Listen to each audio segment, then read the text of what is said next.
So here we have Gareth's B18 historic rally car. And one of the issues when you're starting to wind up the power on the B18 and B20 engine, which you can wind up a whole heap, that the engine's so prodigiously strong, is that of course you generate a lot more heat. And that has two effects. On the B18 car, which has open air filters, that means that your intake temperature into the carburetors goes up by probably 20 degrees, and therefore your power drops off dramatically, and also more significantly that the engine starts to run rich because the air is expanded, there's actually less air compared to the amount of fuel going in, therefore it's going rich. Indeed, the most obvious time that this becomes apparent is when you sit in traffic, and actually what happens is fairly quickly the engine bay temperature rises up, the intake temperature rises up dramatically, the car runs rich, it starts getting lumpy. As it gets lumpy, it runs a bit richer, and eventually it stalls unless you blip the throttle.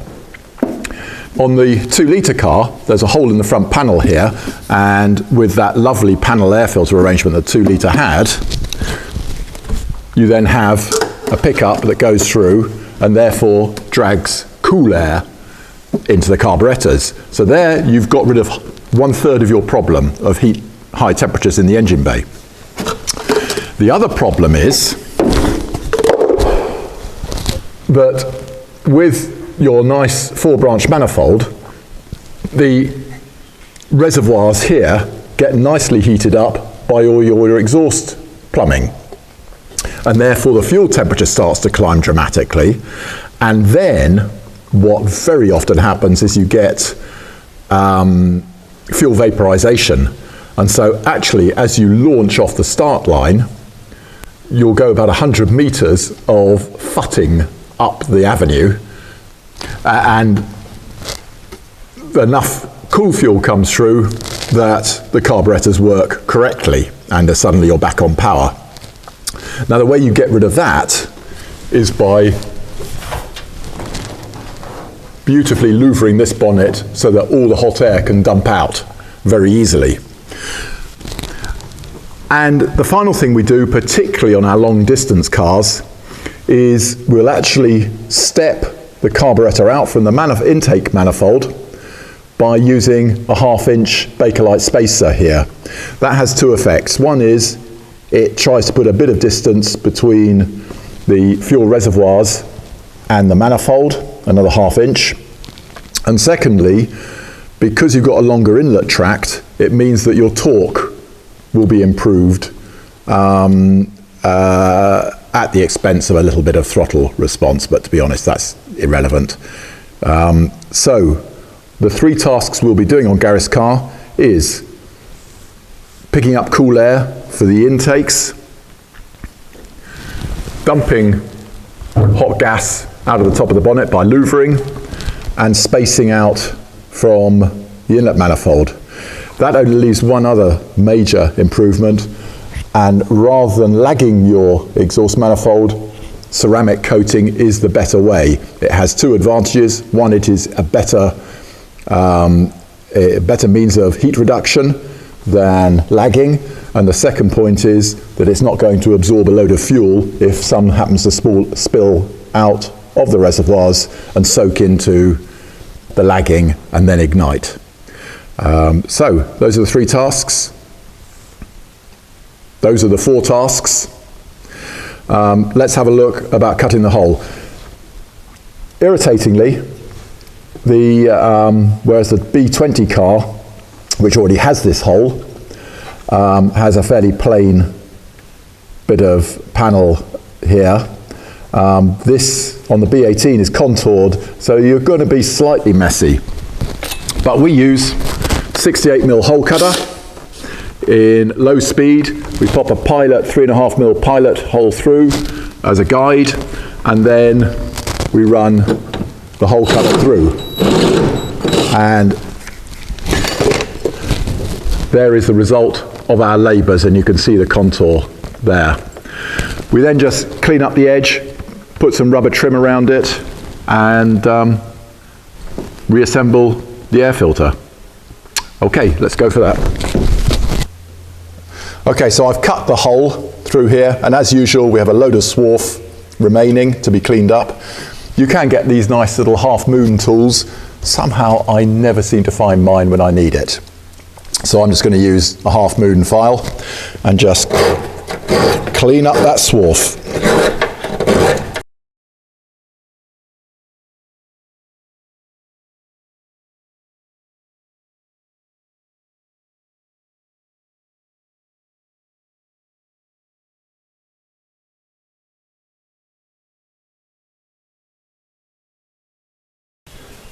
Yeah, my inside's nice, that outside's nice, and I'm just going to go and get some rubber trim. Okay, this is Volvo's part number 13319, nice little asymmetric U-channel, lovely stuff. We stock this, so just give us a shout, we can supply it. And let's just offer it up.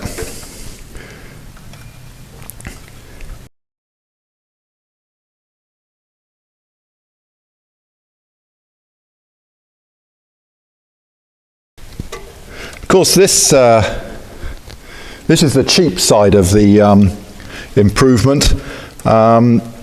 So getting 30% improvement costs no money at all just by getting your intake temperature down. Getting the rest of the 60% improvement by reducing engine bay temperatures is the expensive bit. Louvering your bonnet well is going to cost, how much, Emma? Emma just said £500 there, but that is beautifully done. Okay, just trim that one off. There we go. And having your manifold ceramic coated costs, off the top of your head, £500. You can get cheaper ceramic coating, but if you look on the internet, lots of people complain about it flaking off after 6 months. If you go to Zerkatech, from our experience, you get a good job. You pay twice as much, but it doesn't flake off. So it actually pays to go to Zerkatech, in my opinion. Hurts a bit, but you get the job done right. So that's ceramic coating of the manifold from Zerkatech. Okay, that's in there.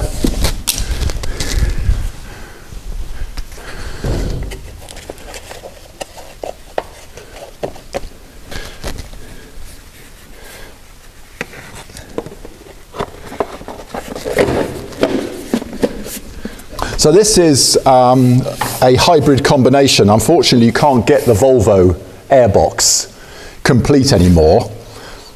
So we have the base plate here made up, and we can still get hold just of the tops. So the advantage of this over those dreadful K&Ns, and indeed the original Volvo pair of air filters, is that the same temperature of cold air goes into both carbs. Whereas if you've got two independent pancakes, the front carb runs about 10 degrees cooler than the rear, i.e. your rear two cylinders are out of balance and producing less power than the front two cylinders. So the other advantages, particularly for long range cars, is that if you've just been through a dusty bit of Mongolia, you take the cap off, knock your filter against your leg and pop it back in again. And of course, carrying the spare is very lightweight anyway. So that's why all of our cars, competition cars, get fitted with the airbox arrangement. And for convenience, we simply use a nice big zip tie, which is reusable, to secure the lid on. There we go. And now we just pop on a nice bit of ducting.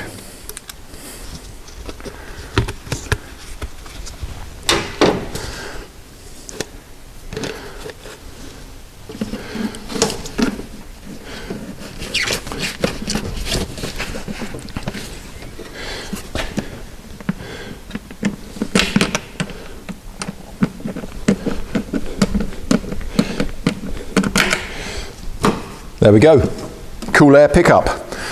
So my next task is to drive out to Chud to louver our bonnet for us. It's Friday afternoon and I figure I've got just enough time to do what is in effect stage one of reducing the effect of high temperatures within the engine bay. And that is the fitment of 1/2-inch spacers between the inlet manifold and the carburetor itself, thus spacing the fuel reservoirs away from the heat source. So let's get in there and see if we can do that nice and quickly. Away we go. Okay, so to start with, let's just pop off our lovely airbox. So we drop our thin bladed screwdriver underneath the latch, and then you can just pull the zip tie off like that.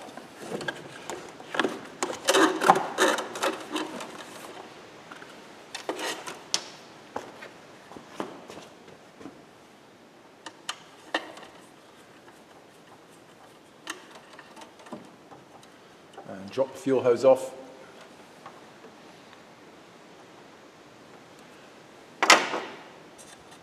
We're going to leave the choke cables on because I think that'll be fine.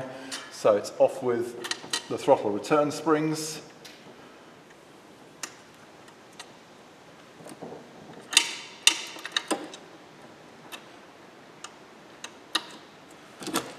There we go. And now we can undo the 8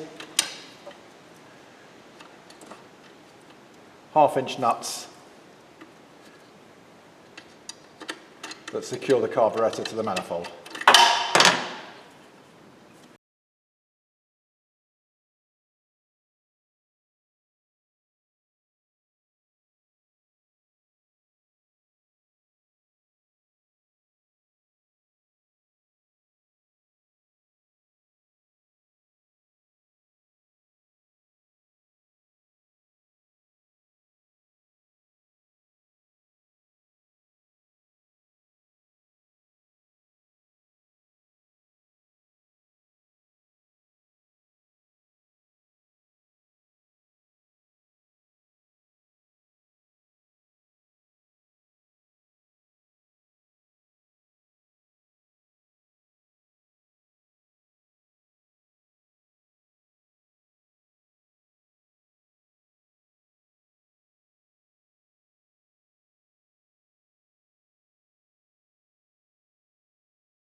I'm just going to prop it down like that, and we'll just use the safety razor just to remove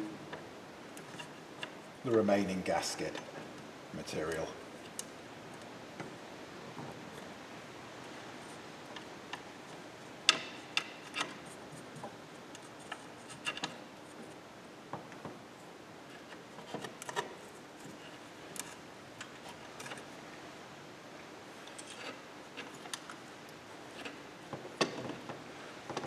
I'm just watching out that you don't mistakenly drop any down the inlet manifold.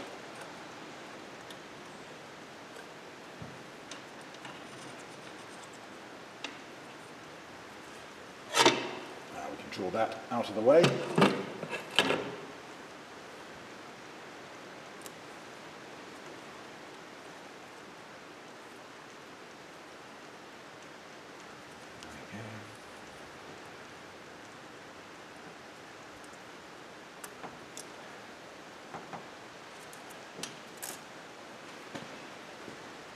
That's all that gasket material gone.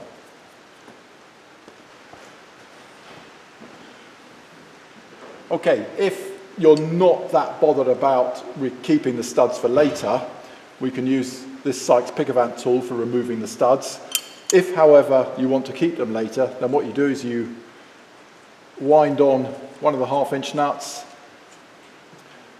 lock another 1/2-inch nut onto it, and then you can undo it with the spanner and out will come the stud, like so. There we go. And this method, of course, keeps the stud thread in perfect condition.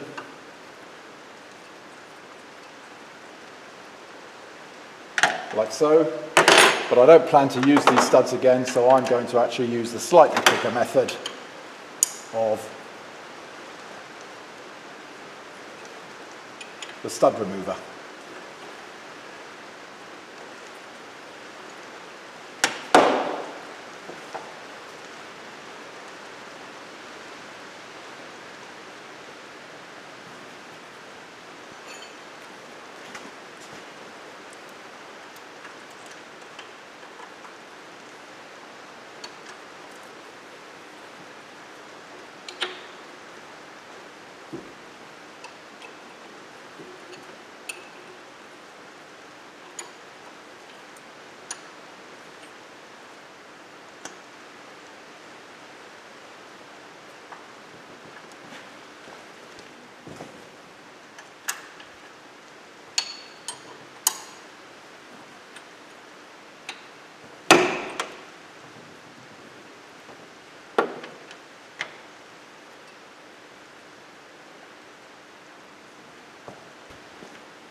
So when you buy these spacers from us, you get the 5/16 UNC stud set with it. We'll just put a small dob of Loctite on each thread.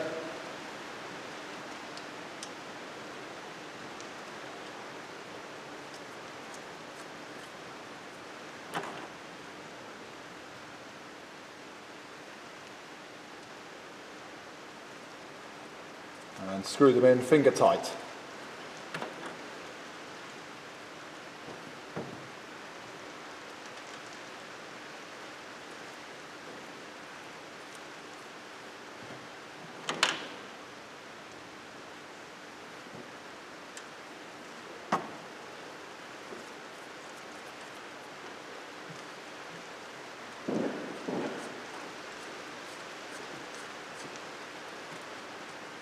Put a pair of nuts onto the stud.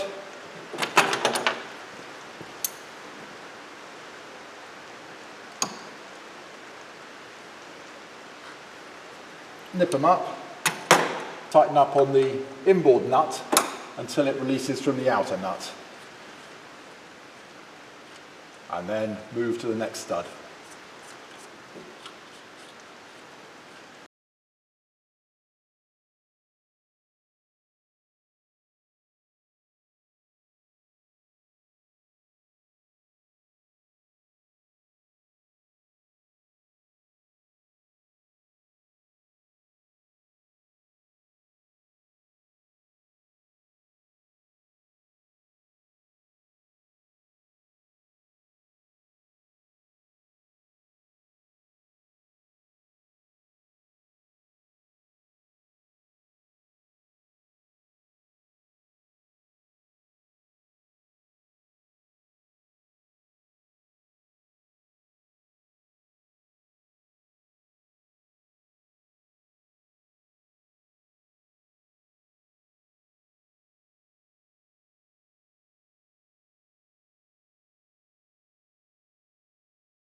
Now we're going to need a total of 6 gaskets to go on there, so I'll go and fetch those. Pop the first 2 on.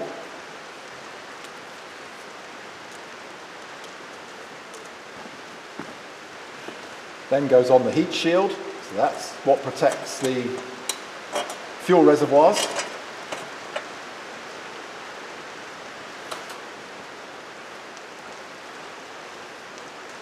Another pair of gaskets.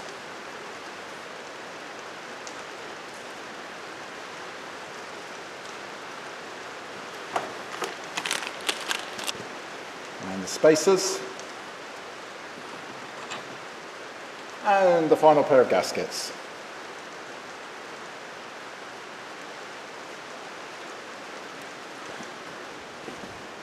And a wee dob of copper slip. Always helps for the future. And back goes a pair of carburetors. There we go.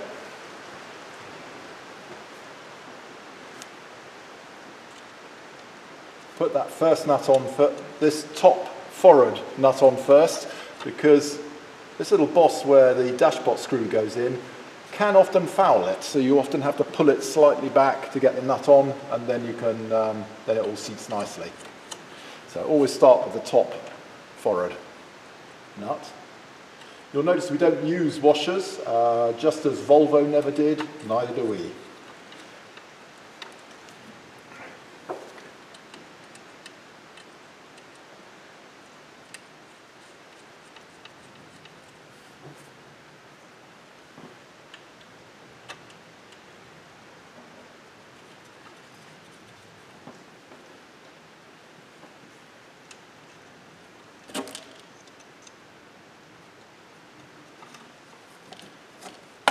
Now, whenever undoing or doing up the bottom nuts on the SU carburetor, always be aware of that little hose that goes from the bottom of the fuel reservoir to the jet. If you get it wrong, it's very easy to foul that line and actually tug it out, and then when you come to start up the car, you'll simply get floods of fuel pouring straight out of the bottom of the reservoir onto your exhaust manifold. So always be careful when doing up those bottom nuts.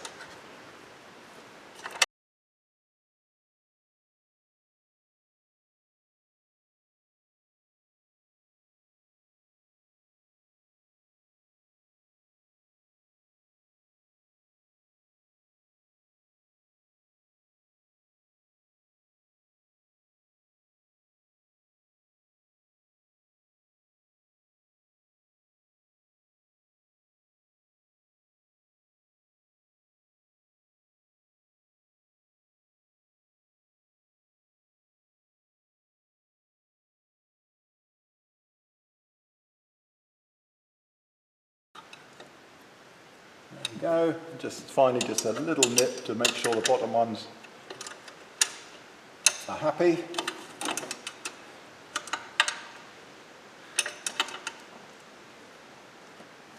Yep, that's lovely.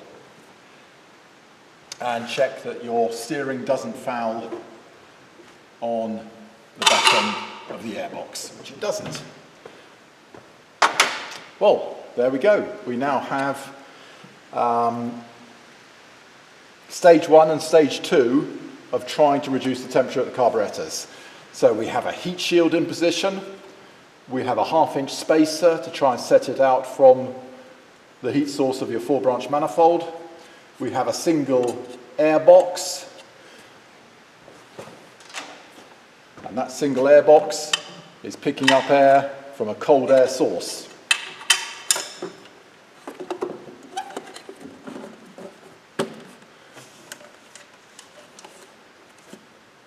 On goes the airbox, like so.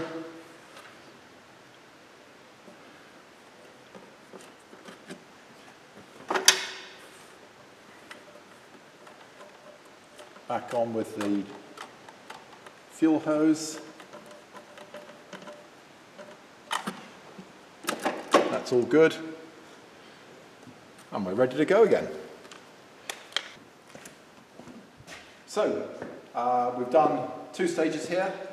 What we have left to do is Zerkatech or ceramic coat the exhaust manifold. We're not going to be doing that in this video, that will happen another day in the future. And we'll get back from Richard the bonnet with all the beautiful louvres. So that's coming up next. In the meantime, just as we're around the carburetors, one of the issues when you're on a big rally particularly is keeping the SU dashpots topped up with ATF. And this is the bottle we keep with us on all rallies, just to quickly throw some into the dashpot tops. But this here is my little holder that I've designed and we sell. It has an M6 countersunk hole in the bottom. That can then just bolt straight to the inner wing there, and you just drop your pot in there. It doesn't go anywhere. Actually, not least of all, of course, the bonnet's sitting here, so it can't bounce out. And that makes life very easy. Each evening when you come in, part of your checklist, of course, is to check the dashpots. So you just whip out the damper rod, squirt down to the shoulder, and back in.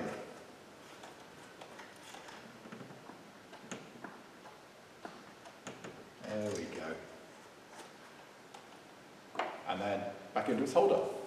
Quite a nice little thing, I quite like that. It's been years we've been trying to work out how to store that sensibly, and that's how to do it. Okay, I'll be back later.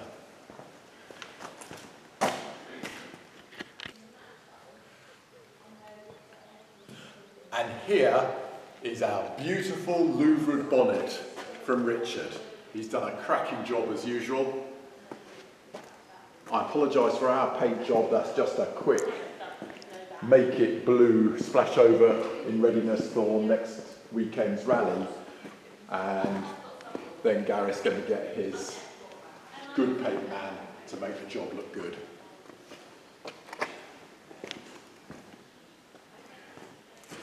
Okay, 10 days has passed. We've now pretty much done everything I can think of to reduce engine bay temperatures.